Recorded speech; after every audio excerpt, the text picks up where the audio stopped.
This is the future.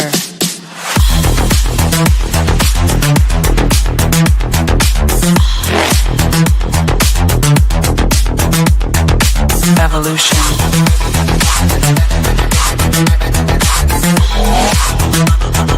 This is the future.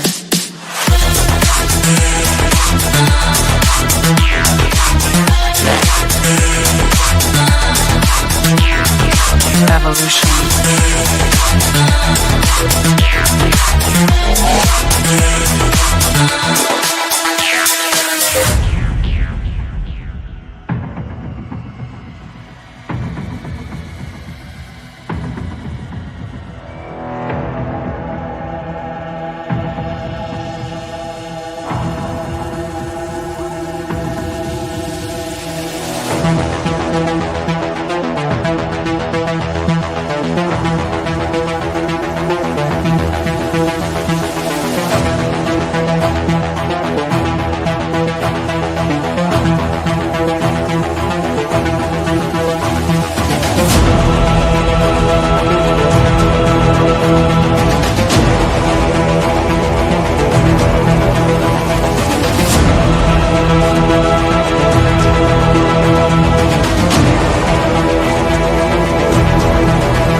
This is the future.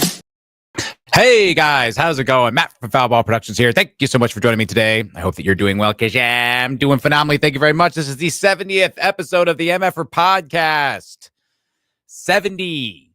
That's pretty cool. About 30 away from 100. From a nice round hundy. That's cool. You know, I've been more consistent, relatively. Obviously not all the time. But, you know, sometimes, generally. But it's good to be here. It's good to be back, folks. Good to be anywhere. You know what I mean? How's it going, Senja Dildo? Good to see you, pal. Thank you for joining me, sir. All the way from Croatia. And Papa Cotton, Wook. What up, dog? Cotton Ministries. Hail. What is up? What is up, everybody? I hope everyone had a wonderful weekend. I didn't do much.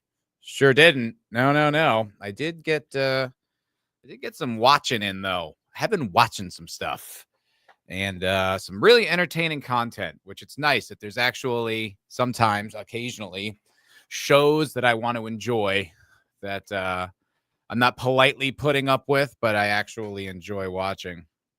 I watched all of the Eternauts, which is a Netflix show from, I believe, Argentina. At least it takes place in Argentina. I don't know if that's where the show was produced, but they speak Spanish, and it is really good. I love it. Like, we're all probably a little, you know, post-apocalyptic it out, right? You know, how many shows and movies and TVs, you know, all that stuff. We're like, all right, a zombie apocalypse, some kind of like end of the world. We know it's been done, it's been dragged, and we got it. However, this show is different. This is a very good show. It's based on a comic book from like the 50s. Like, when I was watching it, I was like, oh, this is clearly inspired by Fallout. Like, I like just the way they did things, like the way the world was. I was like, this is very much inspired by Fallout. No. I mean, maybe the show is, but certainly not the source material. Source material came out decades and decades ago, you know, when my dad was a wee lad, a little infant. So, you know, long time ago. Pope probably wasn't even born that long ago. You know what I mean? Anyway, and it's really good.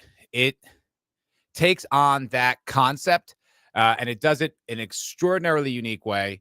It starts off, and it just kind of feels like one of those shows, and there's a lot of mystery because you see everything through the eyes of the characters. I'm not going to spoil much here, but you see everything from the eyes of that's just them experiencing it. And like, one of the things that happens is there's no communication, right? So there's no TV, there's no phones, there's no way to know what's going on, right? Everything just gets shut off at once, and you don't know why. And like during the show, I think it's only like 6 episodes too, which sucked. I didn't realize that. I got to the end and I was like, that's it. Very disappointing. So at least if you know that going in, you'll expect it. But so, it has like a mystery as to why this is all happening. And I'm pretty mysteried out.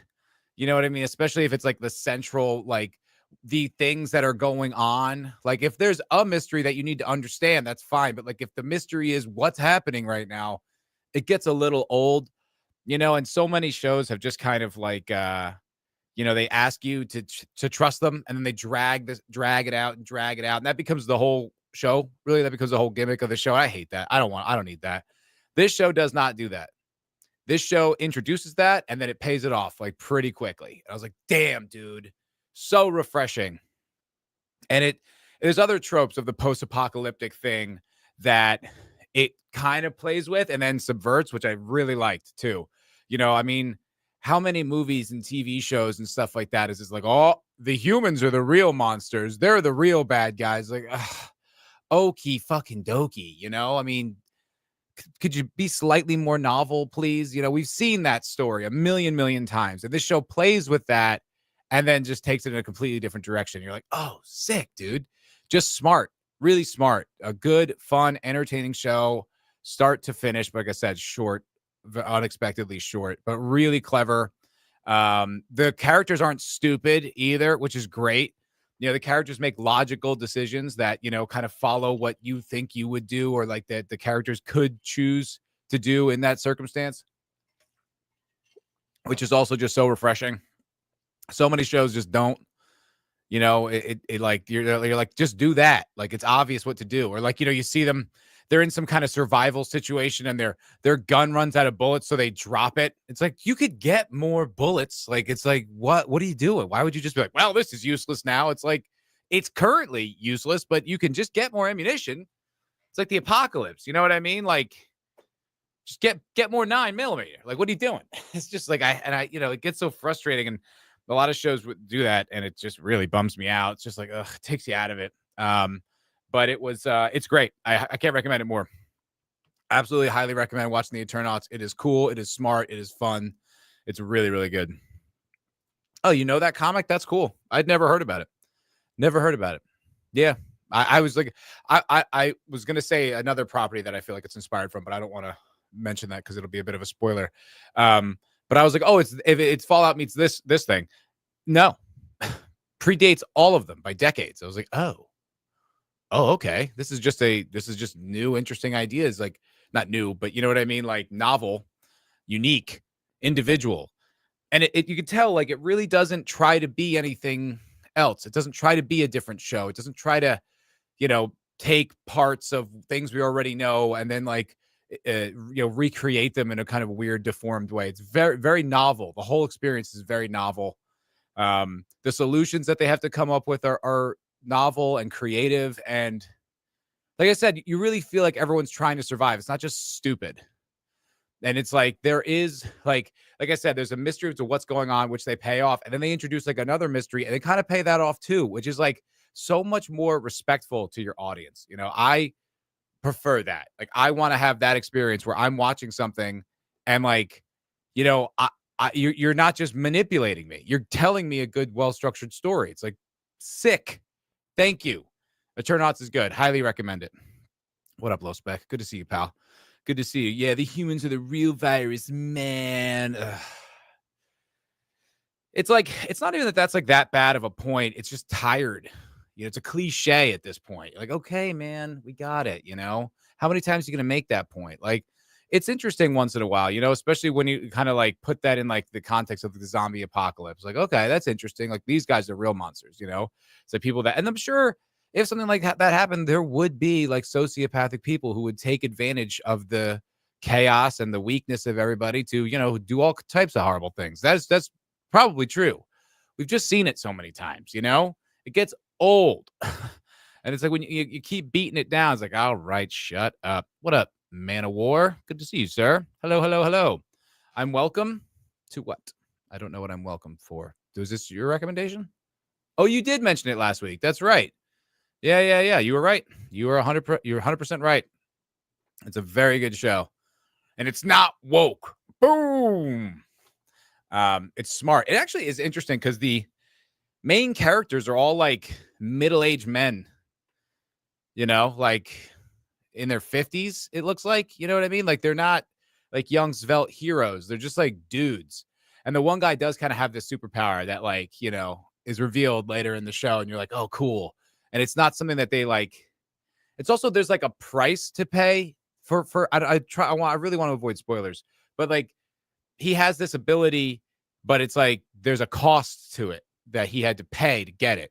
And it's like that is so interesting. It's like we don't see that in modern fiction. Like obviously people criticize like all the kind of Mary Sue female characters who are just amazing, but it is far more interesting if you see a character that has like some incredible ability or something like that, but there's a gigantic, like a tremendous cost to them, to have had gone through it, to have gone through, to have gotten it, or just in general, like there's just a balance to it. It's just way more interesting to see that, whether it's male or female. Like no one, I think male Mary Sues are just as boring. It's just like it's not even about the gender. It's more annoying when it's the gender because then it's coupled with all this other propaganda, and it's for a time there was every single show that came out and movie and everything. So it was extra annoying, but it's a sin in writing, no matter what the gender of the character is boring. And so when you kind of do that, like, oh, that's smart. It's like layered, it's an intelligent show. And I appreciate that. It doesn't hold your hand. And it's an action heavy show. Like there's a lot of, so it's, even though it's subtitles, I really didn't mind. I honestly didn't find that annoying or distracting or laborious, like some movies are much better with subtitles than others. Like there's a movie I really enjoy called The Motorcycle Diaries. It's essentially about the early life of Che Guevara. So it's, kind of communist propaganda, but it's a really good movie. And it's in Spanish, and I watch it with the subtitles, and it's like the subtitles are done so well in that movie. Like when I hear back the movie in my head, I hear it in English. Like that's how perfect the translation is, and the timing, the subtitle timing is a whole art. And this show really has that nailed down. So yeah. Whoa, actions have consequences. Must be experimental cinema. Yeah, exactly. It's like a French art film. Very good movie. Yeah, very good movie. I really, really like that movie. It's fun. It's like a buddy road trip comedy about a communist revolutionary. There's a lot of movies about Che. There's a lot of those movies. That was like a whole thing for a while. Hollywood was just, jerking off over the corpse of Che Guevara. Was just like, that guy is not a good guy. He's a murderer, like big time. He killed a lot of people. At gunpoint, like executed them, not like in a battle. He's not a good dude. Plus, communism is fucking stupid. Look how it worked out for Cuba. Way to go. Really dumb. Bike road trip. Yeah, no, it was good. What do they call that? The mighty one or something? They called the I think that's what they called the motorcycle, the mighty one. It was great. So much fun. That's a good movie too. Yeah, so I highly recommend The Eternauts. Check that out. Really excellent show. Refreshing, finally. I'm not caught up on this week's Mobland, but last week's was great. The show just continues to kick ass. I love it. It's everything I want, and like those kind of gritty genre crime pictures. It doesn't try to do too much. It's focused. It keeps the characters. It's just like a small, like a relatively small ensemble. It's not trying to do too much, not introducing too much. It like stays focused. It's smart. It's simple. Good. Cool. Very slick, very stylized. It's like the kind of this mature Guy Ritchie thing that he's going through with like The Gentleman, both the movie and the TV show, which is kind of like a little bit less of that sort of, kind of rugged. It's, style, gangster thing like he did with Snatch and Lockstock. These are much slicker and more elegant and cleaner colors and cooler filters. It's really good. I think it's one of the best shows on TV. It's a blast. Somehow every episode I'm like, God, I need more, but I'm also satisfied. It's once again, I think it's a show that respects its audience and treats it with respect. It's like, thank God, it's nice to have that every once in a while. Just so many years of shows that just like are just stringing you along. And it's just so rude. It's like you feel taken, you feel like you bought a product and you took it home and it broke. You're like, I trusted you, no good. Mobland does indeed rule. It does indeed. And then, I watched that movie Warfare. I think that's what it's called. I think it's called Warfare, by Alex Garland. Yeah. Because I saw a video by Critical Drinker on it, and I was like, okay, you know what? I'll give it a go. It sounds interesting. It's I don't know. It's different. It was pretty bleak. It's just essentially is a true story about these Navy SEALs who kind of get ambushed in Iraq and have to get out. It's pretty much the entire story. It all takes place in this one building, and it's just them trying to leave. And then there's like an ambush and an assault on the house that they're in. That's the whole story. It's done in a very different way. There's not really a main character. It's co-directed by this Navy SEAL guy whose name I can't think of. So him and Garland co-directed it. And I guess the idea behind it is that it's trying to be a little bit more to the way warfare really goes down, instead of kind of the way it's like romanticized in movies. There's not like a central hero. It's not like a kind of emotional, like overcoming, thing kind of moment. It doesn't have like sentimental music, but it also doesn't have many enemy kills. And I gotta be honest, as someone who enjoys war movies, it is hard to watch the good guys not get any payback. Like, I guess I'm just like a propagandized American, but I was like, I want to see them get some fucking Hajis, man. Like, come on, get some.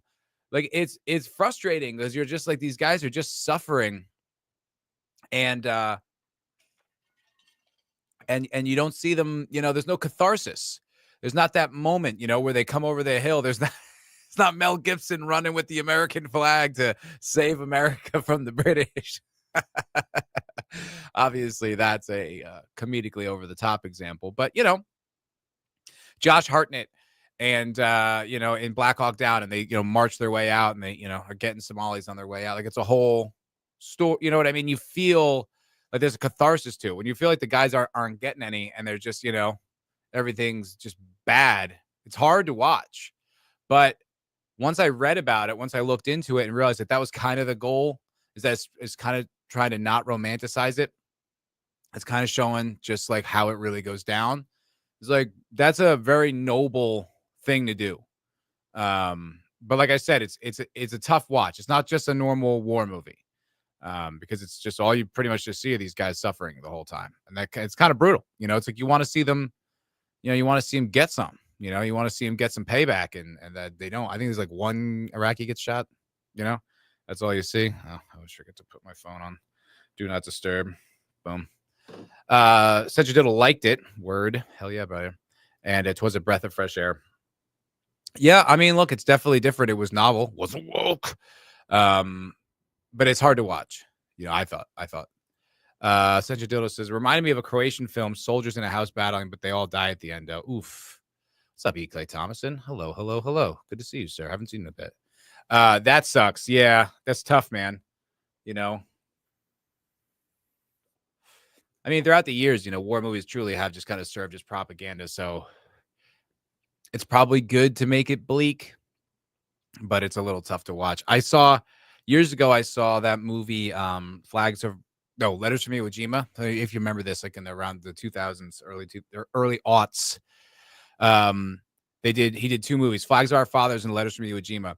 And Letters from Iwo Jima, I haven't seen it in a while, so I don't quite remember everything. But as I recall, the movie is about Iwo Jima, a battle fought in World War II in the Pacific, from the perspective of the Japanese, which is like, oh, that's novel. That's interesting, And it's like you kind of meet these two bumbling soldiers, kind of like Hidden Fortress a little bit, just these kind of like bumbling Japanese guys who like are on the, they're kind of incompetent soldiers, and they're sort of lovable, and you kind of, learn to like them, like Laurel and Hardy in World War II or something.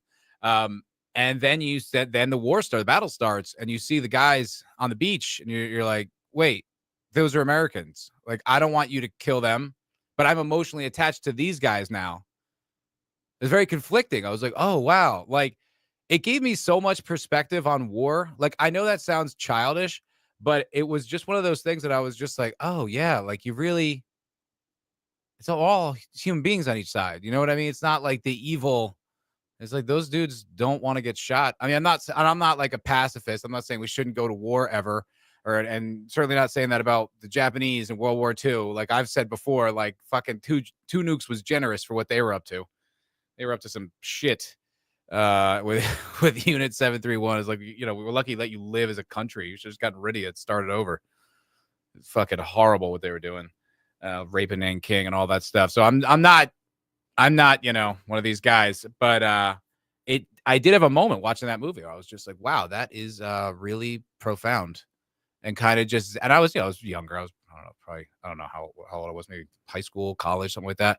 But it just like messed up with the dynamics. Now, you normally watch a war movie. It's about the Americans. Usually in America, that's what I watch. And you see the bad guys, and you get attached to the company or whatever, the platoon. And then when they get the bad guys, you're like, yeah, get them, and you feel like rah rah.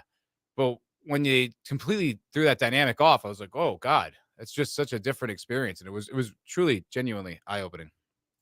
Yeah, the end of warfare is way more uplifting in comparison to boy. Well, I guess they didn't. I guess none of them died. I guess those guys saved all those dudes, which is pretty amazing. Like they show like a bunch of the real dudes at the end. It's interesting too. They show like the actor compared to the soldier towards the end of in the end credits, and most of the faces were blurred out. And I was like, wow, that's weird. I've never really seen that before. It was a very unique experience. Yeah.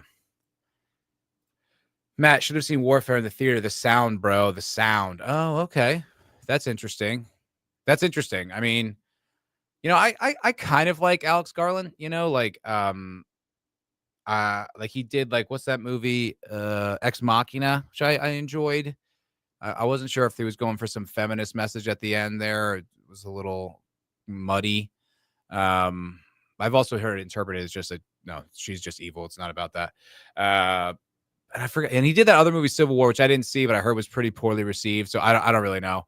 But yeah, that's cool. I mean, I like that. Like, do you ever see? There's a movie called The Wind That Shakes the Barley with for like Ken Loach. It's about the Irish Revolutionary War, the Irish Revolution in like the 20s. I remember the sound design in that was incredible. Like the rifles snapped and sounded like real rifles. They were fucking loud. The gunshots were loud. And it's like, yeah, I mean, if you've ever shot a gun, they're fucking loud as hell. Like I can't imagine what a battle would sound like. It just must be deafening noise constantly. How do they not all have like permanent hearing damage from stuff like that? Like, I go to a gun range here in Austin, and it's like it's indoor, and I got my 9. I'm trying to be a better shot, not a great shot, working on it. But guys will bring ARs there, deafening. Even with I have earplugs and the things in, deafening, dude. It's like you boom the whole range. Like I hate when those guys fire the big rounds there, because it's just like it's like shudders you. You feel each shot, and it's just like guns are loud. I like when movies take that seriously. We just kind of think of it as like almost like pops, like a cap gun, but they're very, very loud. And it matters a lot. Civil War was retarded though. Yeah. Okay. Yeah. They do have permanent hearing damage. Yeah, I would think so. I mean, I would think so. I guess you couldn't go into war with earplugs in, huh? Do they do that? I don't actually know. Maybe they do. Imagine being in a tank all day. Oh my God. Yeah, sure. Yeah, so those loud, cannon explosions. Yeah. I watched something else, but I don't quite remember what it was. But anyway, yeah, Warfare was, I said, interesting. Like I said, not cathartic necessarily, but a really unique take on the genre. And Mobland Rules and the Eternauts is 100% recommended. Now they have ear protection. Okay, that makes sense. That does make sense, to be completely honest. I mean, yeah, that would be crazy, especially when you're so young. All right, let's get into some feckin' news stories, huh, guys? What do you say now that the movie talk is over? All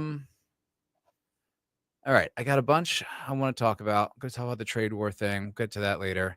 You know what I was a little disappointed by? Okay, so they elected. Is that how they do it? They elect a pope. They elected a new pope. The guy's from Chicago, which I was like, oh, that's interesting. We don't we've never had an American Pope. I don't think ever, but certainly not in my lifetime.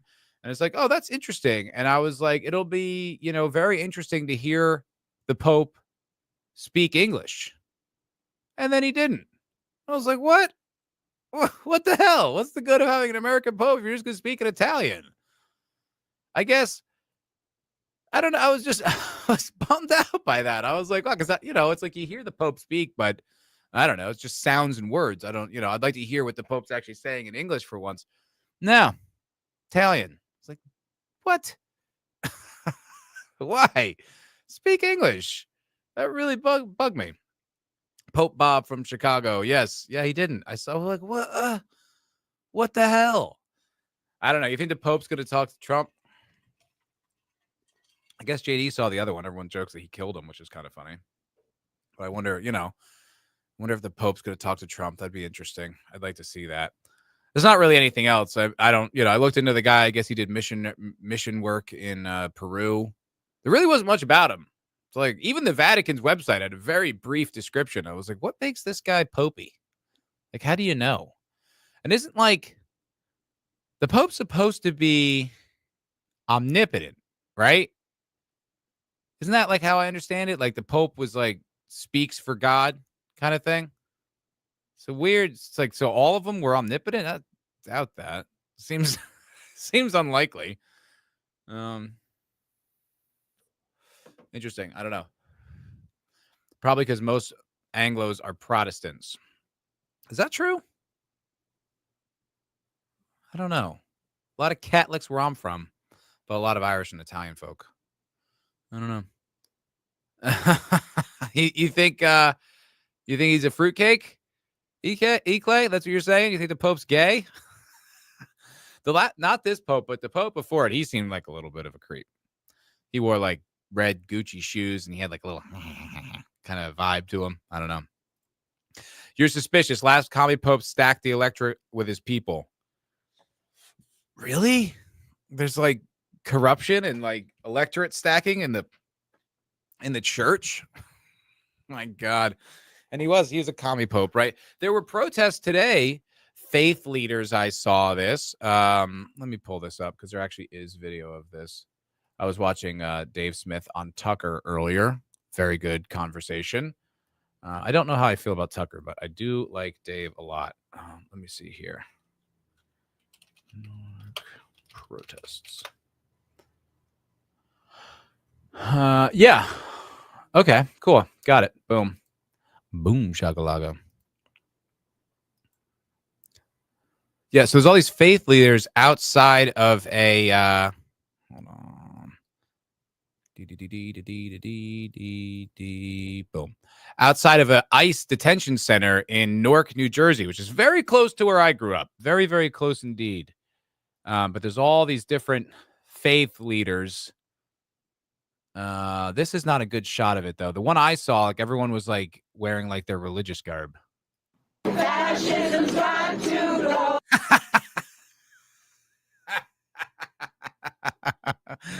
Oh my God, dude. Boomer libs are the worst. I would take boomer neocons over boomer libs any day, dude. What up? What up, Boosh? How you doing, buddy? Good to see you, man. Boosh McFadden. Hello. Tucker Carlson, hit or miss. I generally like him. Yeah, sometimes I like him. He's cool. I don't know. But yeah, these boomer libs are brutal, dude. I did a video, did not do well. I worked really, really hard on it and worked really hard on the thumbnail and nothing. Lowest click-through rate I've maybe ever had. I was like, wow, all right, drop the ball on that one.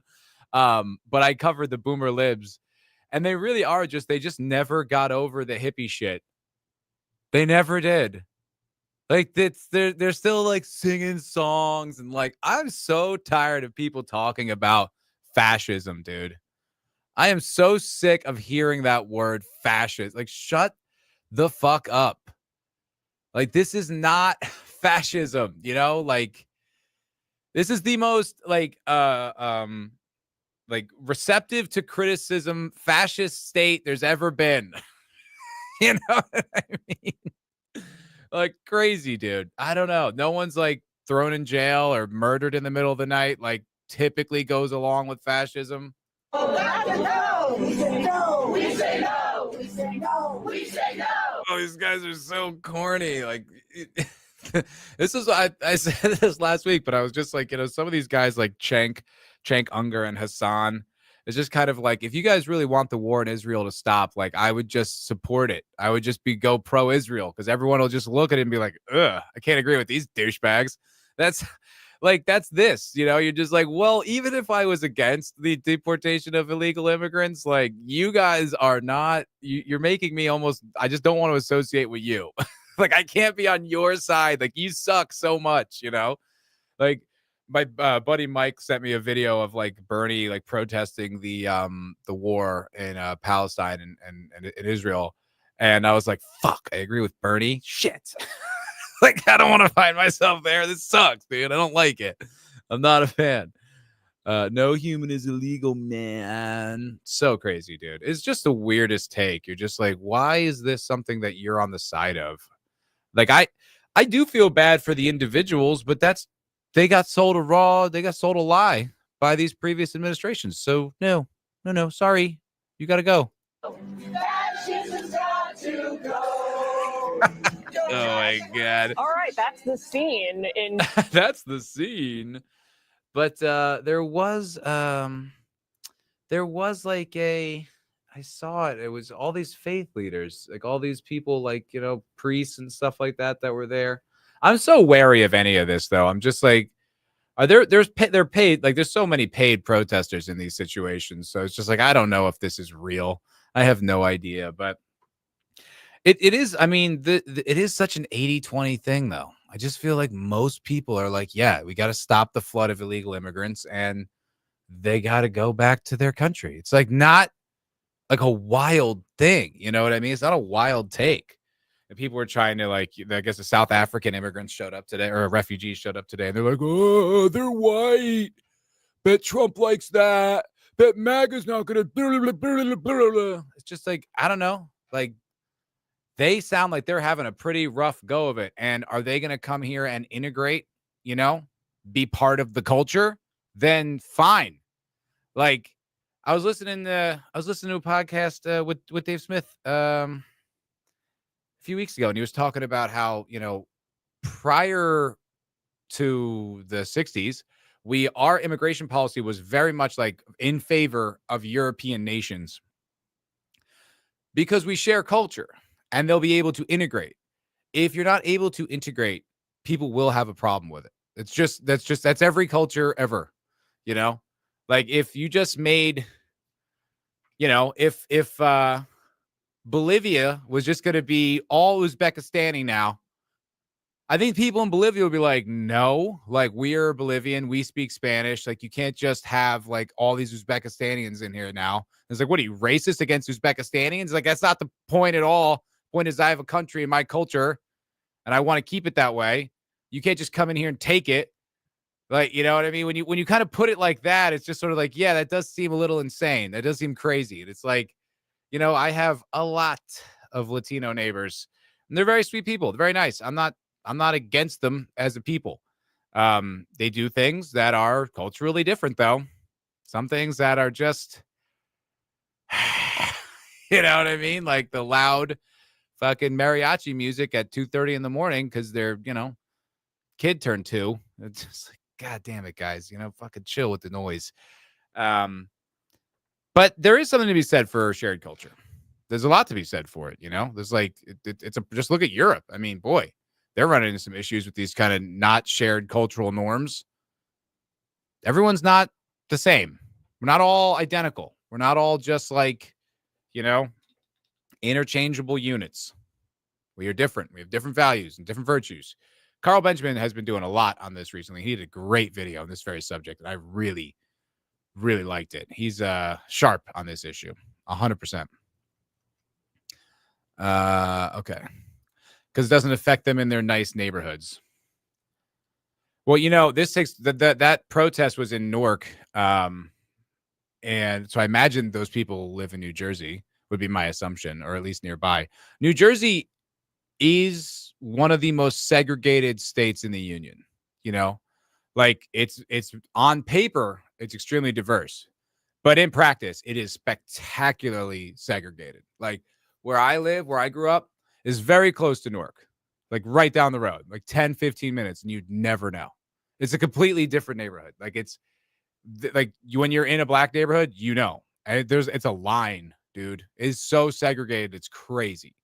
Like people are very much in their neighborhoods. Like, you know, that like Patterson is like more Hispanic. You know, that like South Orange or sorry, East Orange, and Newark are more black. Like, it's crazy how segregated New Jersey is. So you might be right. You know, wherever they live, it might just be very much like, oh yeah, that neighborhood they're from is like, yeah, they don't have this issue. I don't know, but I can tell you, growing up there, it's just really segregated. Boosh, fascism, an aspect of government that supports strict nationalist tendencies. Our democracy, rigid control of media, entertainment, education, and commerce, and rigid oppression and suppression of opposition. That's fascism. That's true. That's true. That's what you've been doing. That's what the establishment has been doing for a very long time. We're finally free, brother. We're finally free, I tell you. Let's go. Go, Trump. You can't control the population if you don't use immigration. Interesting. Yeah, there's just really there's no argument for it, you know? And we still have like some of the most open borders and pro-immigration like practices and policies that in the world. We're very, very comfortable with it. You know, it's just, you can't just have completely unchecked immigration streaming across the border. Like, we have enemies, you know what I mean? There are people out there who mean to do us harm. And if you leave that open, they will get through. I don't see what's the argument here. What is the other side of this? I don't get. It's like, I don't know. Come on, Matt. Once all them Jeets touch your magic soul, they'll immediately become American bigot. Yeah. Well, that's kind of like the arrogance of like what Carl Benjamin's pointing out, that people kind of like, it's basically they're imposing like the English kind of tradition on the world. And it doesn't fit. The rest of the world doesn't share that culture, doesn't share those values, you know? And it's like, it's pretty arrogant. It's a pretty arrogant thing to do. Because it's like, you're just sure that your way of life is best for all people. And we're just going to force it on them. And it's just kind of like, no, we're not going to do that. We're actually just going to kind of maintain this one, and they can maintain theirs, and we'll be separate countries. And that's fine. That's okay. That's a good thing. Okay. We're going to do that. We're not just going to homogenize the entire world into some, bland, unidentifiable mob. We're Americans, and we have certain cultural values here, and we're going to try to maintain them. Thank you. Like, it's not that crazy. Boosh. Foulball, you know what they call a quarter pounder with cheese in Paris? Yeah, that's a good one. No one wants to say it, but Christians and Muslims just don't mix very well. It doesn't seem like it. It does not seem like it. It hasn't been much of an issue here in the United States, I don't think. I don't know many Muslims. I think the only Muslim I know is Cameron Pasha, and I don't know him. He's just done the show before. But I don't think I know any Muslims at all. And or have encountered many. It just doesn't come up. There's like the whole black Muslim thing that was very popular for a while. The kind of Malcolm X style Muslim thing. That's still a thing, kind of. Like, I think it's Dave Chappelle is like that. But no, I don't know. I mean, it doesn't seem like it's working in Europe at all. No. Seems like a big problem.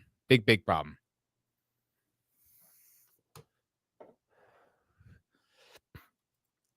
Europe, how about New Year's Eve 2014 in Berlin, foul ball? 14,000 grapes in one night. Whoa, really? Is that true? I didn't know that. That's bananas. I'm not an economical unit. I'm a human being. You're darn tootin', Ascension dildo. Tell me otherwise. California Libs speak. Yeah. Some of the most open borders. USA is the most open border on the planet. That's true. That's a fact. That is a fact. Corpos love their cheap labor. I don't think it's only that, though. People talk about that. I don't really think that's what's going on. I think it's more about rigging the states to vote Democrat. That's what I think. I think it's just kind of like flooding it with kind of poor, underprivileged people who are going to need government assistance in this country. And then they're kind of being like hooked on the system for life. And then that being like a lifetime blue voter, like California. I think that's what is more the plan. They say that about the cheap labor. I think like that's true to a degree, but I don't think that's like the whole reason that they like open the border so that corporations can get cheap labor. I don't think it's that. Because at some point too, you just need some degree of skill, that you need to pay for. I don't know. Globo homo though, for sure. There are 21 million illegals going into Germany or China. Really? Damn. I knew a bunch of Muslims in D.C. Actual Muslims, they suck. This is Bush. I'm not saying this. I don't know. Nation of Islam is basically Black Aryan Nation. That's true. And there's millions of them. I think Aryan Nation has like 15,000. That's actually true. Yeah, they are probably some of the most racist people I've ever encountered. I used to see them a lot when I lived in Brooklyn. And they would just shout horrible things about the white man to you as you walk by. They were never aggressive. They're never physically aggressive. They just would yell it, and I would be like, okay, this is New York City. I mean, you see crazier shit than that all the time. But yeah, they are incredibly racist, extraordinarily racist. It's crazy. It's not only that, but it drives it up too. You get that from the state. Wait, you get it from the state and from businesses. Yeah, I mean, sure. I'm sure it has something to do with it. I'm not going to be, completely blind to that.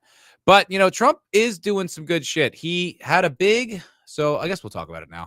He had a big, press conference today. Where's that document? Why do I? Oh my God. So unprepared. What an amateur. What an amateur tuber I am. Weak. No, but Trump had a big press conference today where he talked about a lot of different things he was accomplishing. And it looks like, at least for now, temporarily, Trump has won the trade war with China. It looks like they bluffed. He called it. They came immediately to the negotiating table. That's exactly what it looks like to me. We're going to talk about it a little bit, but he talked about a lot of things in this press conference.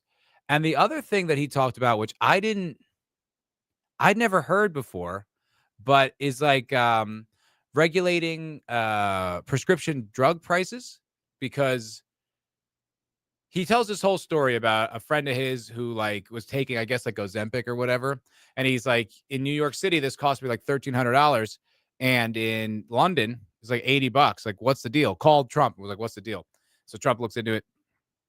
And I guess he's talked about this before, but apparently so as I understand it, which is, let's just say pretty much not at all, but it's interesting. The European Union or certain European countries that negotiate, have a collective negotiation on the price of a drug, enforce that on the pharmaceutical companies, and they can't sell it for any other price than that. They have to abide by that. Well, we don't have that here. Obviously, we don't have any kind of centralized public health thing. So we are more at the mercy of free market forces, or let's just say market forces, not free market forces, to the price of prescription drugs. Well, what ends up happening here is the drugs are so spectacularly expensive because they're making up for the profit they're losing with the European Union. So we're just paying for them. We're subsidizing their healthcare and their low drug prices with our spectacularly high drug prices. Like my ex-girlfriend, she had to get these eye drops. I'm not kidding, they were $600, not covered by insurance. Just had to buy them outright.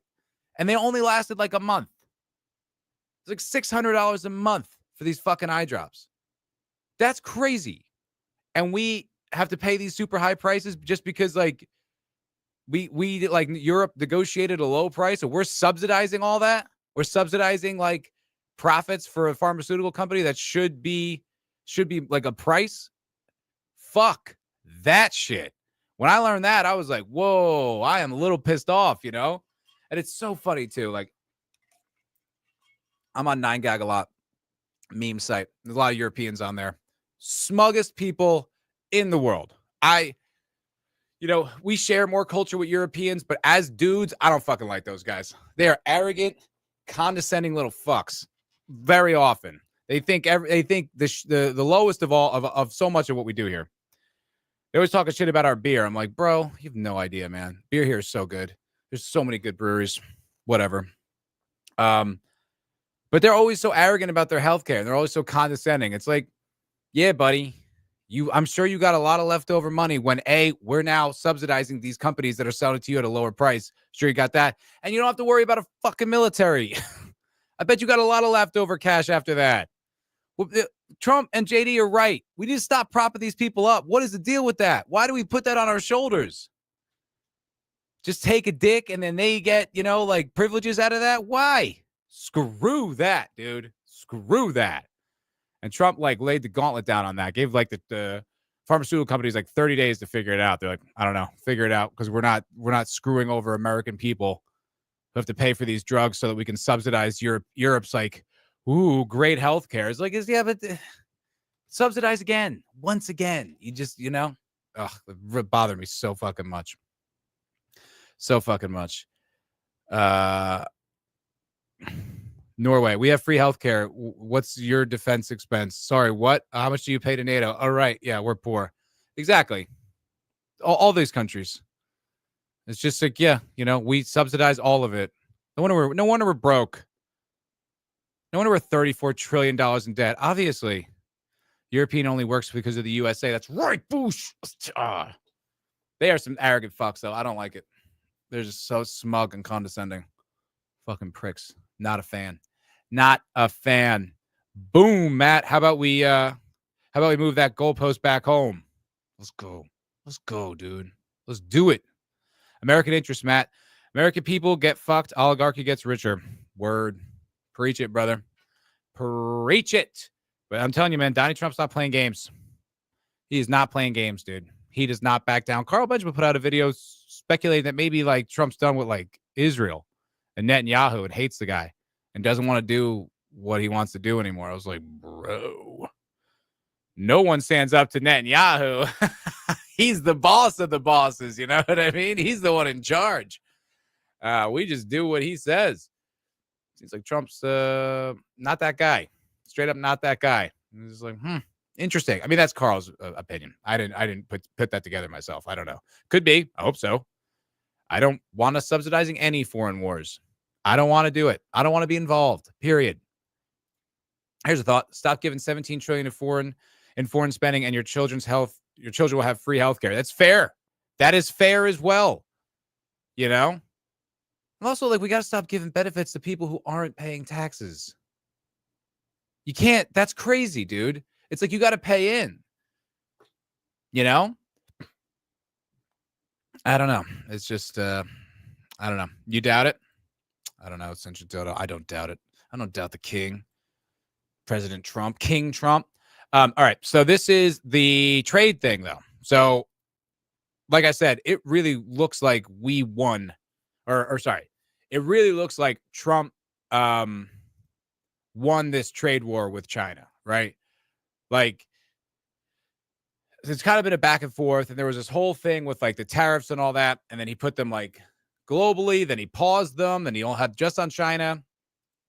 It kind of looked a little crazy, so it's kind of hard to decipher. But U.S. and China agree to slash tariffs temporarily after trade talks. So it's they're at the negotiating table, right? They're talking, and Trump kind of puts it he's like, they gotta follow through what they're saying. But it seemed like he just called their bluff. They jacked up these huge tariffs. I'll just read the article. The United States and China agreed Monday to a 90-day truce in their raging trade war, with each agreeing to slash reciprocal tariffs by more than 100 percentage points, bringing China's duty rate down to just 10%. Let's fucking go. Under the agreement, the U.S. will drop its 145% tariff rate on most Chinese goods to 30%, while China will lower its rate to 10 from 125%. The agreement also includes mechanism talks toward a permanent deal to continue, and two sides spoke with how they will both address the flow of fentanyl from China to the U.S., a White House readout of the agreement text. Yes, I like that he always addresses that fentanyl thing. That's a big deal, dude. That was like one of those things that like kept killing a lot of people. I had a friend personally that died from that shit. And, you know, you'd hear about the stars, just like people just doing blow one night out and then they're dead because it had fentanyl in it. And it's like, it's not just a talking point, you know, that's not just like like kind of a thing, a political prop. That's real, dude. People's kids are dying from, maybe doing drugs. It's bad. I get that. But, you shouldn't like, if you don't know you're taking it and it's flooded into our markets, like that needs to stop. Like that needs to go, bro. Not cool. Not cool at all. America first. Damn right, Bush. Damn right, Bush. Let's go. What does France do for USA except talk shit? Norway, Sweden, Finland, UK. Why are we always giving those people money? At least Israel praises the USA. I mean, I guess so. Yeah, I guess so. But if Dave Smith's right and General Wesley Clark is right and Israel got us into Iraq and Afghanistan and Libya, and we fought all those wars with American tax dollars and lives and men, and we did that because Israel didn't want to have like any strong competition in the region. Fuck Israel, dude. I don't give a shit. That's crazy, man. You're going to put like my entire generation, you know what I mean, through that hell so you don't have like strong competition. Like if that's the goal, like the end of history goal kind of thing to like, rule the world and be the American empire and help out it. No way. No fucking way. Fuck that. I am not on board with that. I do not support that. I don't give a shit. That is so fucking far away. I am not cool with it. Not at all. Boosh, I had fentanyl when I had my surgery in December. That shit is tight, but bad. Can't be on the streets, but it's so good. That's funny. I've never really been into downers. I've never done fentanyl, but Percocet and that type of stuff, which just kind of makes me feel weird. I did oxys once. I just feel like I'm floating. I don't feel like good on it. I feel kind of odd. Plus it makes me itch. I've never been a fan, but some people, different strokes. Different strokes. I'm trying really hard to give a fuck, but it's not working. That's so funny. Praise you publicly while backroom fucking you and your pussy bush. That's funny. Yeah, that's exactly how I feel about it. Like I don't really need like the flagellation. I need to stop fighting wars on their behest. Unacceptable. Completely unacceptable. Okay. Dude, that was so interesting about this press conference. Like Trump was like being positive, talking about China. Like I think I should just probably pull up this press conference because it's kind of better to hear it from Trump himself, actually, because like where are we? He was like being positive about talking positively about China. I've never heard him speak positively about China, but he was genuinely like, talking good on them. It's just kind of like, dude, whenever people like come around and do the right thing, like you gotta give him credit, man. Trump, like, here we go. He drops the bullshit. He doesn't stick it in and break it off. You dork. I had emergency life-saving surgery. It wasn't exactly a choice, idiot. No, I got that. I understand. But I'm just saying, like, even when I've had like drugs for surgery or something like that. Glad you survived, by the way, too. But I had they gave me something for my wisdom teeth. And I was like, I don't know, it was fine, but I wasn't like, oh, I need this again. Like I was just kind of like, I guess it's a weird little buzz, but I didn't care. I don't know. I'm just not, it's never been something I've enjoyed personally. Let me see where we are here in this thing with China. As negotiators continue in the larger structural issues. And I want to tell you that a couple of things. First of all, that doesn't include the tariffs that are already on, that are our tariffs. And it doesn't include tariffs on cars, steel, aluminum, things such as that, or tariffs that may be imposed on pharmaceuticals, because we want to bring the pharmaceutical businesses back to the United States. And they're already starting to come back now based on tariffs. Because they don't want to pay 25, 50, or 100% tariffs. So they're moving them back to the United States. I spoke to Tim Cook this morning, and he's going to, I think, even up his numbers, $500 billion. That's the one thing, too, that like whatever you feel about this tariffs, because I've heard a lot of contentious discussion about it, and from smart people too, not just from people who are just screeching at anything Trump does, people who actually have like a real issue with it. You say what you want, and I don't know if it's going to raise the price of goods. I don't know if taxes are going to go. I don't know about any of that, but I will say, inarguably, he has gotten more companies to invest in infrastructure here than I can. I don't know any president that I can think of in modern era. I mean, I don't know if I can back that up, but you see so many companies are just like, all right, we're going to spend $500 billion building factories here. I mean, it's so many companies, countries, people are investing in the American infrastructure aggressively. So that's obviously working. You know what I mean? That's obviously doing something for this country significantly, as far as just like, its GDP, and then like the opportunities for more Americans to have like just decent paying jobs. You can argue what you want. Those are results directly from this. And it's only been like a few months. It's May. When did he take office officially? January? Hasn't even been 4 months yet. Dude gets shit done, brother. Dude gets shit done. Dollars. He's going to be building a lot of plants in the United States for Apple. And Tim Apple. I love seeing the big tech guys come around too, man. That is just so refreshing, because those guys wield so much power. And I mean, I've seen it, like, the Meta, like obviously Zuckerberg trying to be cool. It's just so funny. But he, like, his restrictions on what you can say and what goes on in the platforms is much more relaxed. I even feel like YouTube is not nearly the same. I feel like they adjusted a lot of their algorithms and stuff. Like, I used to, every live stream I would do, it pretty much just gets instantly demonetized, like instantly. Like, it wouldn't last, it's like YouTube was just so censorious. And they've stopped. I mean, I feel like they've stopped. I feel like they've really chilled. The only thing I ever see, I can make a banner appear, guys. Watch. The only thing I ever see them still really go about is the climate change thing. Climate change and flat earth. Those are the things I'll always see like a banner on YouTube, but I think that's just old program. They just haven't changed. For the most part, they're not worried about policing misinformation. I feel like their algorithms are more favorable to like just truly what you're into and not like pushing noise. Things have changed, dude. The culture has changed. And I think it has all to do with Trump getting elected. Because it's, a lot of these guys, these tech guys, and business owners in general, they kind of just go with what's the prevailing wind.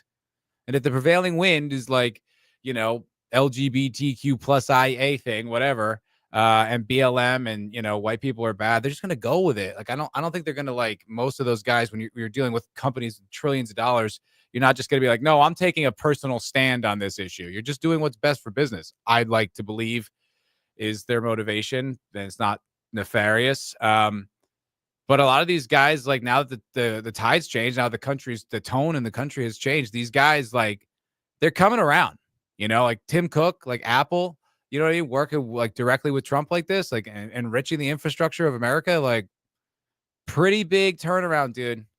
Pretty big turnaround. Like, you got to give Trump, man, his absolute resiliency in this situation. I couldn't take that. I don't like when I get a bunch of downvotes on a video. Like when I work hard on something and it doesn't work, like I don't take it well. You know what I mean? This guy has weathered so much criticism for so many years. I mean, it's the whole world. I mean, even when he was, and I said this before, but everyone forgets this. Like, Fox News and the Republicans, they didn't want Trump. They were all talking shit about him on his run. They did not want him. Fox News didn't. The Republican establishment didn't. Most conservatives didn't. There was a whole, not most conservatives, but like a lot of like kind of more establishment types didn't want Trump in, and he weathered all that. And then 4 years of lies. I mean, literal treason. The intelligence agencies accusing him of colluding with a foreign nation. That's treasonous to do that to him. Then, let's say there was a dicey election in 2020 with some pretty suspicious graphs that came out of that. Some pretty peculiar looking numbers came out of that election. And the two most voted for presidents in the history of the country. Pretty interesting. Trump was the lead, and then Trump had the most, and then Biden beat him with even more than that. Joe Biden, most beloved president in history, apparently, highest voted ever. Yeah, that was plausible. I buy that totally. In the middle of these lockdowns with this mysterious virus. Oh, wait, what happened? Oh, it turns out it was us. It was our goddamn government funding this gain of function research. Oopsie daisy. It just got out. Someone ate a pangolin and we had to shut the world down. It's out of our hands, guys. It's completely out of our hands. Okay. Whether's that, I mean, lawsuits, legal action, like 45 felonies or whatever, felony charges or whatever, gets fucking shot, fucking comes through and still doing it, dude. Like, I get wary of like, kind of hero worship or, sort of buying, like drinking the Kool-Aid too much. But I just keep seeing this dude just keeps fighting and actually is fighting for America. Like, he's like, no, we can't overcharge our citizens for pharmaceuticals. Fix it. It's like, sick, dude. Look, let's go. Like, I like that. These tariffs are like, yeah, we're losing out, I don't know. I just feel like the dude's the real deal and truly means it. Like I said, like if not, like if it's bullshit or whatever, he's not as effective. That's completely reasonable to say, completely reasonable to point out, and I'll absolutely admit it. But from where I'm standing right now, from what I've seen from this administration, there's like a few things I didn't like. Like I said, I don't really want to help Israel with this war at all. I certainly don't want to give them any money. I just think the dude has the best intentions, kind of wants like everyone to win. America first. That's what it seems like to me. And I don't know. Like I said, if I'm wrong, I'm completely open to being proven wrong, but this shit just, I don't know. The wins keep stacking up, dude. That's what I see. I don't know.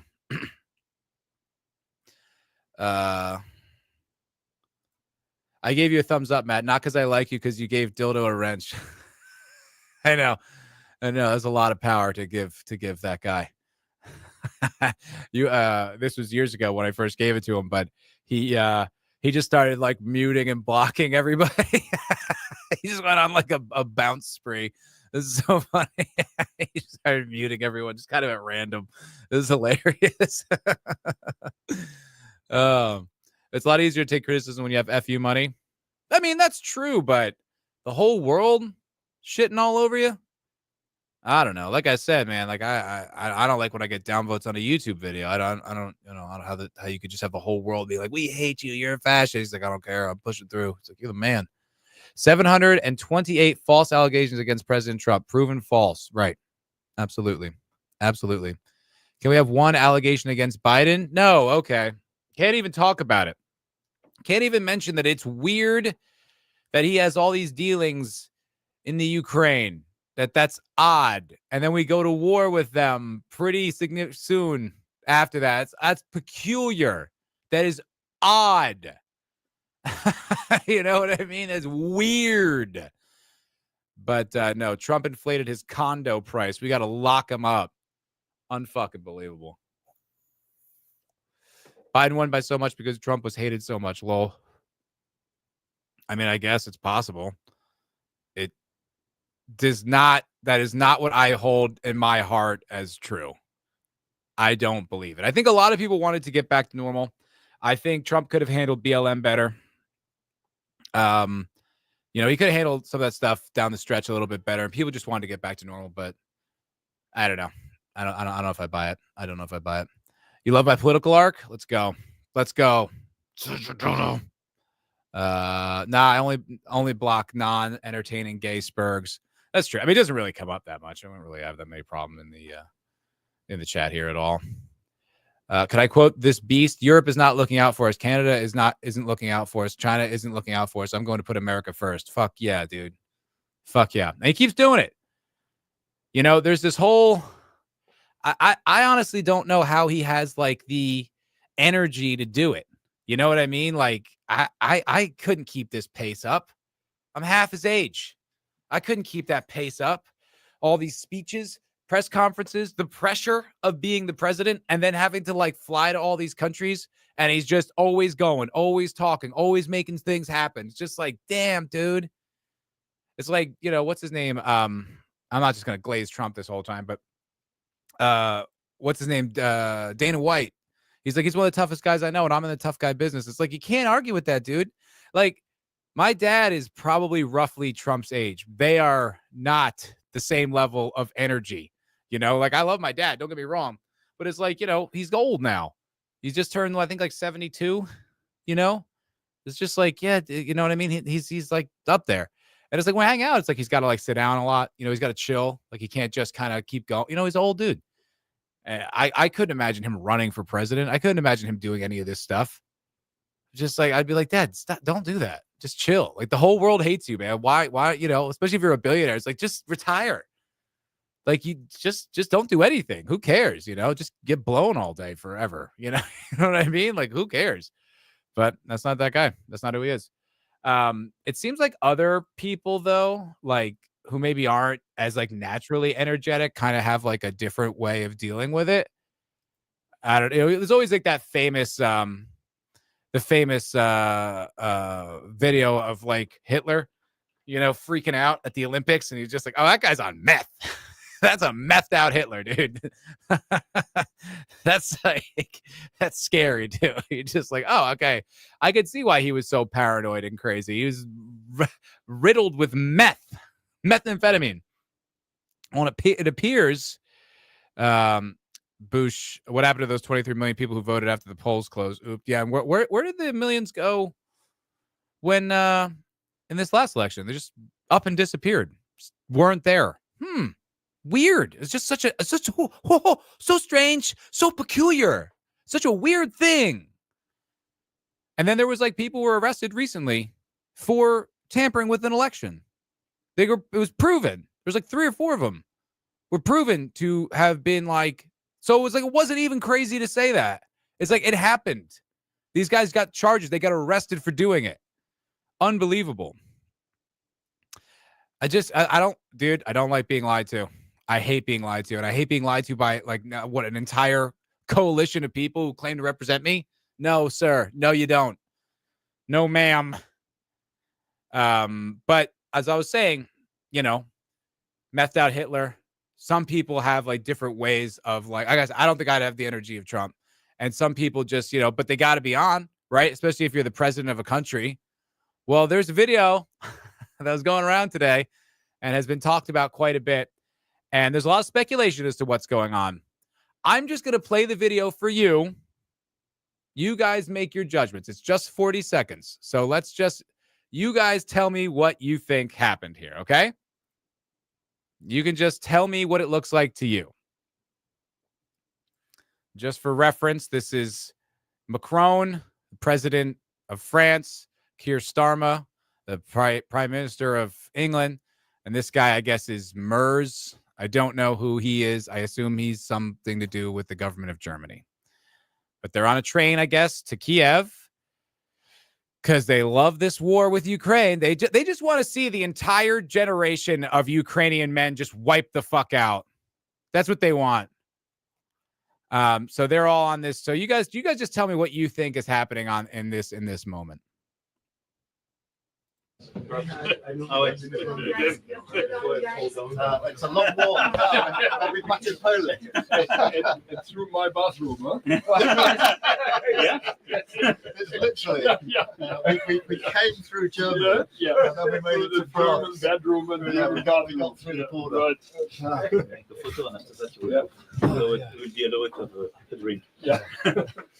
Oh, that was an interesting little motion there. Yeah. Huh. I'll just pocket whatever that was real quick. What did you guys think was happening here? in this moment right here. 1, 2. Huh. I don't know. That looks to me like someone has something on them that they would prefer not be photographed, because after this, they all pose for photographs, right? Is that not what happens right after this? Does that look like that to you? That's what it looks like to me. It looks like they just were like, oh, this can't be in the photo. Let me hide whatever this is. I mean, I don't think I'm adding that to anything. Yeah. Look, this guy grabs, he like grabbed that. Like, look at this guy here. He grabs this and then looks to Macron. Watch it. Yeah. And they both like have like that moment. Yeah. He's just like, Macron. And then Macron's like, oh yeah, better hide that. So they both have an instinct to hide something on the table. They both felt that. They both felt they should cover this up. Why? They're just in some meeting. Who cares? Well, like, why would that? What's it going to ruin the photograph? It's like, well, you didn't clear off the papers. You didn't clear off the water. Odd behavior. And what I've seen people say is this here is supposed to be a drink stirrer, some kind of a drink stirrer. Okay. Now I've been a bartender for quite some time. Oh, fuck yeah, Boosh. Let's go. Hell yeah, buddy. Thank you for joining the channel. That's awesome. Thank you very much. You're the fucking man. Thank you, Boosh. Appreciate that, pal. I've been a bartender for a long time, lots of experience with different types of glassware and stirrers and all types of stuff. That does not look like a stirrer that I've ever seen. The only thing it could kind of look like is maybe a bamboo toothpick. It's a very specific thing, but you'd use that generally to skewer like an olive or a lime or something, a flour, whatever you want to do with the drink. I don't see anything skewered. I don't see that. And I don't think I would have the instinct to cover that up under any circumstances if someone was taking a picture like, oh, let me cover up this toothpick. I'd hate for someone to see this bamboo toothpick in my shot. That would be humiliating. I don't even think that would cross my mind. Wait, what are you pointing to? What the fuck is this? Oh, are you talking about the membership thing? Are you hold on. Let me I'll get right back to it. What your emojis? Yes, the Romanian. Okay, so the story with that, and I'll get right back into this. The story with that is so I was an actor for years ago, for years back in the day. I was attempting, and I did a thing. Oh wait, hold on. Where is that window now? Oh my God. There we go. I did a thing so when I moved to LA, I had an audition for this TV show, right? And it was like gonna film in Romania, and it was gonna pay a lot, thousands and thousands every week. Gonna take me to Romania, pay for my things, this whole stuff, and I was like, oh, okay, that's interesting. And I did the audition, and the dialogue was horrible. I mean, it was so bad. It was just terrible. And I was like, okay. And I'm like, they I guess I did well enough for a callback. So they call me back in for the second audition. I'm like, you know what I better do? I better watch this show. It was like some Showtime or Cinemax show. I forgot. It was like kind of like a small budget thing. And I was like, let me look at this show. Let me just see what it is. So I'm watching it. It's horrible. The acting's bad. And it's just stupid. And I'm just like, and then they like have this sex scene. They just hold in this sex scene for like a long time. I'm like, what is this? How is this helping the story? Oh my God, this is softcore porn. So I auditioned for softcore porn. I didn't know. They didn't make that clear at all. And I guess they wanted me. And I thought at the time, because I'm like, oh, I'm going to be a big serious actor. I probably can't have softcore on my resume. Like, I wouldn't mind taking the money and doing the job, like whatever. It's just a job. It turns out I did far more embarrassing things with my acting career than that. But I was early on, and I just thought it was the right career move because it would be on my resume forever. So I didn't do it.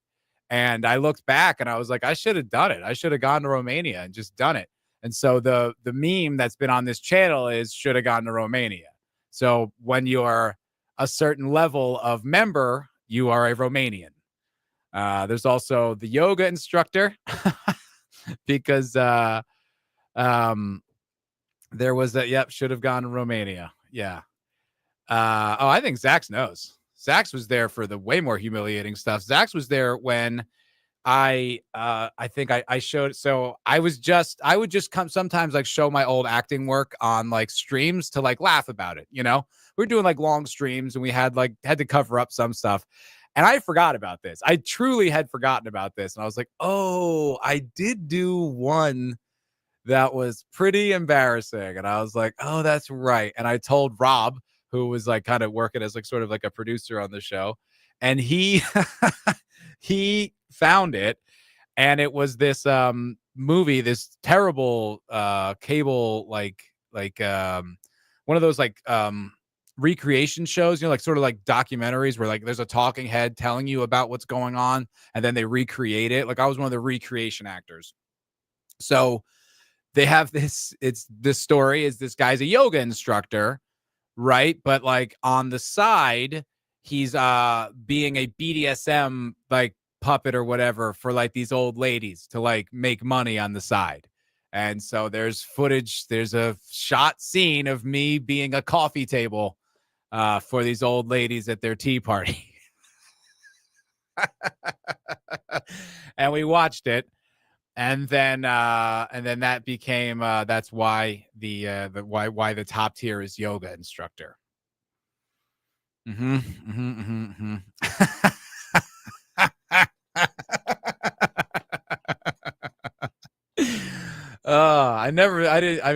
don't know what I would have thought would have happened. I don't know what could have possibly been the outcome. Of course, that's what would happen because it's going to be associated with you. Like, I popped into comics division stream the other night and I said something to what's his name, Culture Casino, and I was just like, damn, that beard is glorious. And he goes, Matt, you're the best table. I was like, damn, it's just never going away. That's just part of the identity now.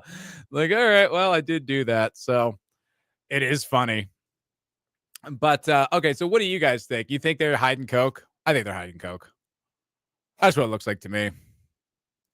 It's a weird thing to do, to just hide this, you know? Yeah.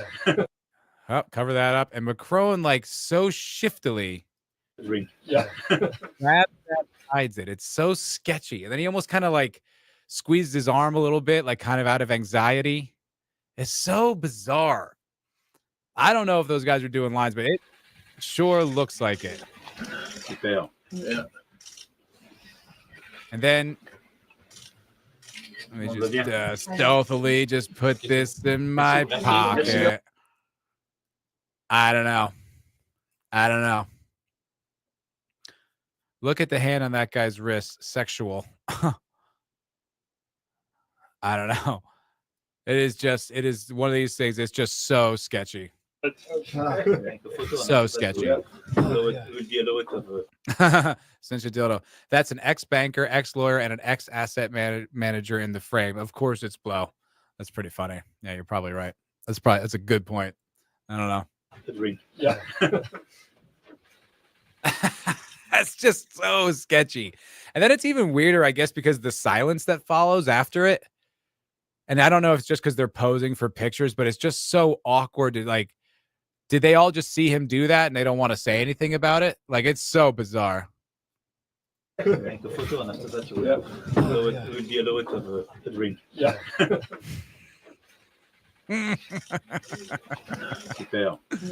Super. God, these guys are so awkward with just squares. I mean, look, it is uncomfortable to get your photo. Like, I hate having my photo taken, but like, it's just like, that was sketchy. God, I can't stand these bureaucratic midwits. They really are the worst. People like that are absolutely the worst. Like Kamala Harris, same thing. It's like, there's no soul there. There's no like person. There's no like opinions or principles or convictions or passions. There's literally just, how do I win? How do I get power? That's who these people are. Bureaucratic midwits is perfect. It's exactly what it is. Yeah. So it looks to me like they kind of got busted doing some blow. This story was going around all day. It was on Twitter. It was, Count Dankula put out a video about it. He's like, it's a tissue. People took like close-up pictures of close-up frames of the thing. It might be, but that is just such bizarre behavior, right? Like when you see, like when he goes for it, right? And then beyond that, then he goes and like sneakily puts it in it. You're like, what are you doing? What are you doing back there, Macron? What was that? What are you doing? Why are you hiding that? And this guy, why are you hiding what looks very much to be like a Coke straw or Coke spoon? What are you doing? What are you doing there, big guy? Pretty interesting. Yeah, pretty interesting. I don't know. I really don't, to me, it's exactly what it looks like. That's what I see. I'm like, that looks like that to me. I'm pretty sure that's exactly what just happened. So I don't know. There's a lot of conversation about it today, but it's, look, like I said, you know what I mean? Like, it's not easy to be on like that all the time, having to give speeches and constantly be, it's like, there's not really many days off when you're like a public official, especially like that high profile of one. It's like, you see all those presidents, like how much they age in a few years, I mean, Jesus Christ, Biden looked like he was about to die. He was pretty bad in the beginning, but then it was just like a corpse, like a zombie. So it's like, it's stressful. It's a lot. I mean, I'm sure giving yourself a little pep wouldn't hurt that job. You know what I mean? I can say firsthand, cocaine can help you when you're tired. It can keep you awake. I used to do a lot, and you will sometimes not sleep. Just won't. So I guess if you're the type of guy who, has got to be on the go all the time, got to keep moving. And there's always that video of like, what's his name? Who's the guy? Zelensky, right? And he's always like rubbing his nose and kind of, like a little coked out and stuff like that. It's like, yeah, probably. Yeah, probably. I would say so. It's like, like the baseball players in like the 80s and stuff were all yacked out. You know what I mean? They were all doing coke like the whole game. It's not that probably. Yeah, probably. Obama aged 30 years. Well, yeah, he did. Look like a completely different guy. What's your economic policy? Mr. Trump is doing what Mr. Trump does. He only cares about Mr. Trump. Exactly. That's so gay. Yeah. Zelensky is constantly tweaking. Yeah. Always. He's always, he kind of has like a bit of that, cocaine confidence is what it looks like to me. A little bit. You get that from doing cocaine. You do. Kamala Harris, the shortest, most expensive presidential campaign in history. She said nothing. She's truly an empty suit. The emptiest of suits. I've never seen a more empty suit in my life. She's so just unlikable. She's just like one of the most, this phrase is so overused, but she really does. There's a Karen-y vibe to her. You know what I mean? Like, she just feels like the type of person who would like, berate like a service worker, like a food service employee because just cause she's that's the vibe you get. She doesn't have any real personality. Like, she's so soulless the way she pretends to like manufacture moments. And yeah, they spent so much money on that campaign. Did nothing. And then they went out, they even lost money. They went over budget. You're like, where'd the money go? How did you do that? They did stuff like they built a whole set for that Call Her Daddy podcast, which I don't even know if that has 1 million views as of now. It's just like, you spent all that money, no influence. It's crazy. Absolutely crazy. Ukraine is a small country next to a big country. That big country is Russia. Wow. Thank you, Mrs. Harris. You sure straightened that up. And the idea they thought that she could win is so funny. Like the administration that picked her, right? The Biden administration, they just hid her away for like 2.5, 3 years. Like she had some fumbles early on, and then we basically like didn't see her. And then they pulled her out, out of storage, and they're like, go ahead, win. She had no chance, no prayer. She's just one of the most unlikable candidates too. She just like grates on you.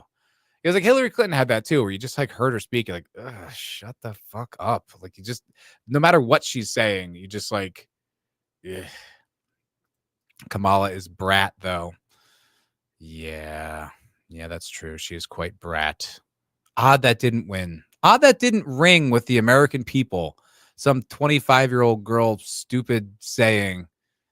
Odd that America didn't vote for the brat president. My God. Remember her talking to teenagers at NASA like they're retarded? Yeah. It's also fake. I agree. It's very, very disappointing. Very disappointing. Not even just, it's just like embarrassing. Like I saw her doing a speech recently and it was just like so cringe. You're just like, like I thought about doing a video about it, but I was like, why? Who cares? It's so irrelevant. Everyone knows she sucks. It's just like there's no point, They're talking about running her. Oh, you know what? I do have one more story. I was gonna wrap it up, but I have one more story. They're talking about running her, but there's no. Stupidest idea ever. Like, I think like empathetically, she didn't really have a lot of time to prepare for that campaign. That's very true. That was pretty much just dumped on her. You know what I mean? Like in the middle of the race, and so like in her defense, it's like, yeah, maybe she could have run a better campaign if she had any time to prepare for it. Probably not because she's an unlikable harpy, but in her defense, that's just a very sudden thing to have happen to her. Oh yeah. The code switching. Yeah. Talks to Hispanic, different accents, talks to Jamaicans. I know it's so, it's true though. It's really true. Funniest thing is that girl was trolling with that brat thing. Really? I don't even know who that was. I don't even know the story about that. I just saw it ran. She had 4 years to prepare. Look, I'm me, I'm no Kamala Harris fan. I'm just saying that's what it looked like to me. I was just like, to be fair, she didn't really have a lot of time. But anyway, okay, last story. I'm gonna get out of here. All right.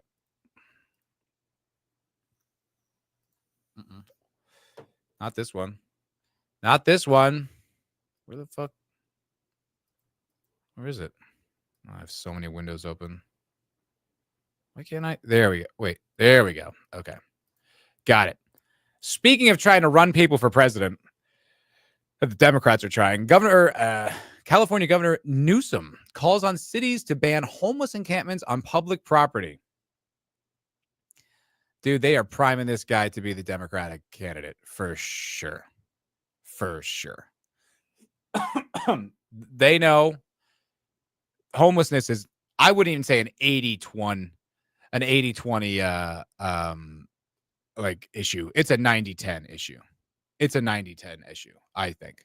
I don't see I don't really even see the debate. You know what I mean? It's just like whenever I hear people defend it, I'm just like, yeah, I don't know, man. I don't see how that works. Like, and it's just like when you encounter it, if you live in a city where there's like homelessness, like it's repulsive, it's dangerous, it's like makes you depressed, it just brings everything down. And it's like it doesn't help those people. Those people are not better off if you let them stay.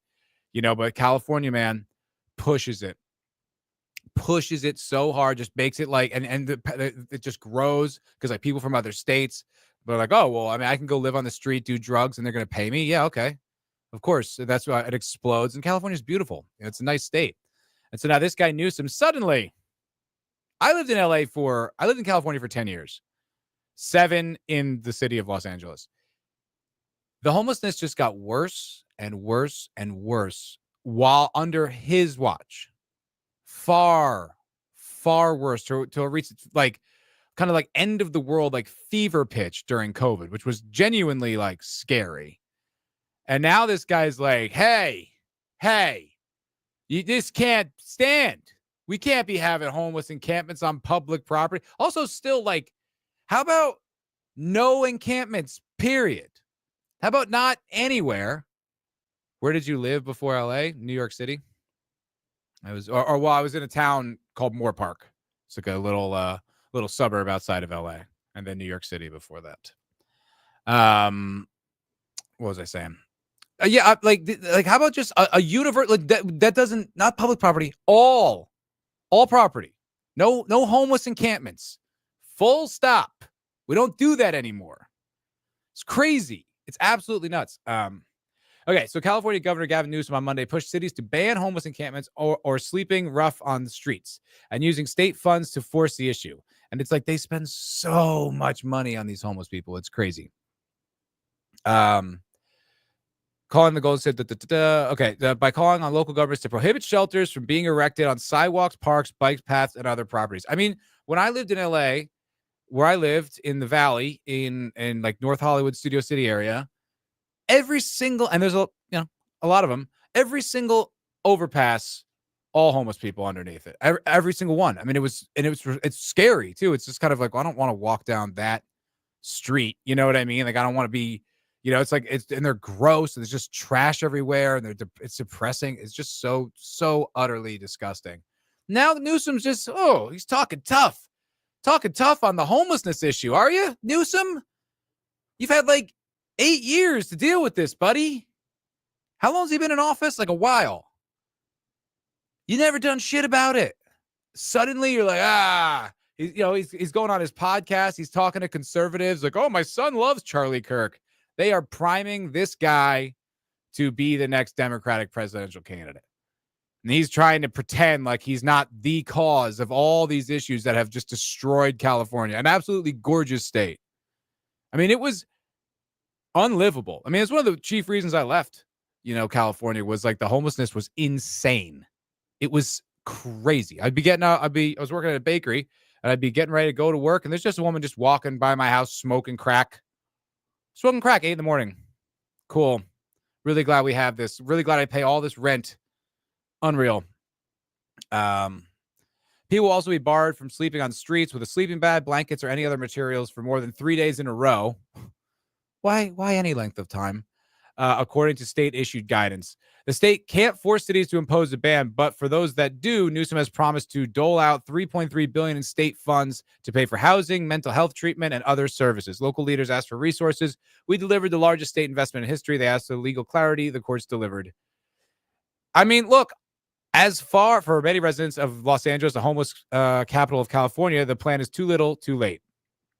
That won't change anything. Everything that's been going on here, it's all crap. I think it's the worst system right now, said one business owner near Venice Beach, a tourist hotspot and notorious hangout for unhoused people. Good thing they used the right word. New York Post. Unhoused people. Bums. Call them what they are. The owner, who asked to remain unnamed, doesn't trust LA to enforce Newsom's encampment ban, even if the city goes along with it. Yeah, look, it's probably more money getting laundered. Yeah, it probably is just going to be more bureaucratic bullshit. You know what I mean? Just like shifting money around and just, more state funds and just bloated government spending instead of actually just dealing with the problem, which is this is now illegal. You have a week. After that week, we are coming through with fucking bulldozers and a trash crew, and we're cleaning all this shit up. You have 1 week. Leave or be bulldozed. That's it. And just statewide. No more of that shit. It's crazy that they've let it go on for this long. So look, I think this is all a corporate play, a political play by Newsom. I think Newsom's just trying to seem like more of a moderate Democrat. Hence the reason why he takes those guys on his show. The more the right-wing guys. No, I'm just gonna have a conversation with him. Just have a conversation, and is doing stuff like this. I think they're priming him to be the next presidential candidate for the Democrats. But look, if this actually does have any positive impact on the cities in California, good for Californians. They need it. This is appalling that they live in these conditions, like that they spend all that money, all those taxes, and this is the city that they live in. It's insane that is just acceptable. And they always try to frame it too. They always try to make excuses for why. it's always just like, it's like, it's like, they're drug addicts or they're mentally ill. That's it. That's 99% of the issue. And it's mostly drugs. So let's just stop pretending. These are people who've just quit life for whatever reason. Whatever. I'm not going to judge the individuals, but I'm judging this result, and it's unacceptable. And it's just like, yeah, no, man. Like, if you encourage this, if you pay for it, it's going to continue. Austin has a similar problem. When I first moved to Austin, I couldn't believe it. I couldn't believe it. When I first moved to Austin, like, I didn't see like where I was going to move to. I just like did everything online, and like where I stayed in Austin was different from where I moved. And as soon as I'm pulling up, I was like, the median on this major road here, all tents, all homeless tents. I was like, what? Why did I leave California then? Why did I come to Texas? It's the same shit.